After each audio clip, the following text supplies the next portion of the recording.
I believe that most human beings are only living at about 40% of their capability. The mind has a governor, like a car.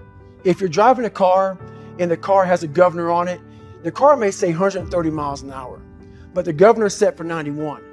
Once that governor sets in, you get to 91, that car starts doing this. The car wants to go. The car wants to go, but that fucking factory said, we're not going past 91. We have a factory, a nice governor in our brain, and it's a survival mechanism. It protects us from pain and suffering. The second we feel that shit, our mind says, oh no, this isn't fun. We should back off. We should sit down, find something more comfortable. And there's something about the mind. The mind has the tactical advantage over you at all times.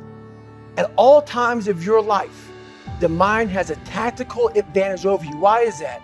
It knows what you're afraid of. It knows your insecurities. It knows your deep, dark lies. And it starts to push you away from that shit. It pushes you in a direction that is comfortable.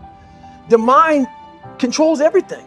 So what I realized was that when I was growing up and I was 300 pounds and I got all fat and I got all insecure, I realized that my mind kept taking me in this direction. When things got uncomfortable for me, when I was facing my insecurities, I was facing my fears, my mind said, oh no, we have a tactical advantage. We need to get you, separate you from this feeling over here. Life's all about feelings. We want the happy feeling.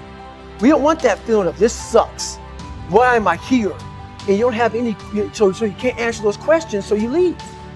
I started realizing that if in that moment you can answer those up questions and you are now in charge of your brain versus your brain ruling you, that's where all that stuff comes from. So the 40% rule is all of that. You get to 40%, your brain says, we're done.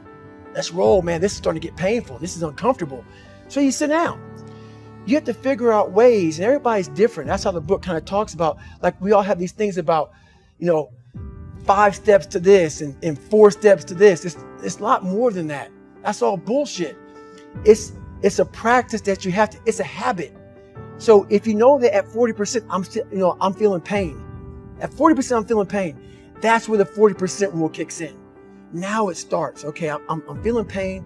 My mind's saying all this shit to me. It's saying, get out of here, run, flee. The fight or flight kicks in. Okay, we're done. We're not good enough. It starts telling you all these things. You start to believe it because the mind controls all. This is the time where you have to gain control back of your mind. It's okay. Let me see if I can go 45%. And once you start giving yourself more and more hope, and start realizing, okay, the mind starts to be, okay, what are you doing? We're supposed to be going right and you're going left. You start then controlling your mind. Start finding more in yourself. And then it goes from 40% to a lot further than that. But that's the start of it though. Get to the spot where your mind is saying stop.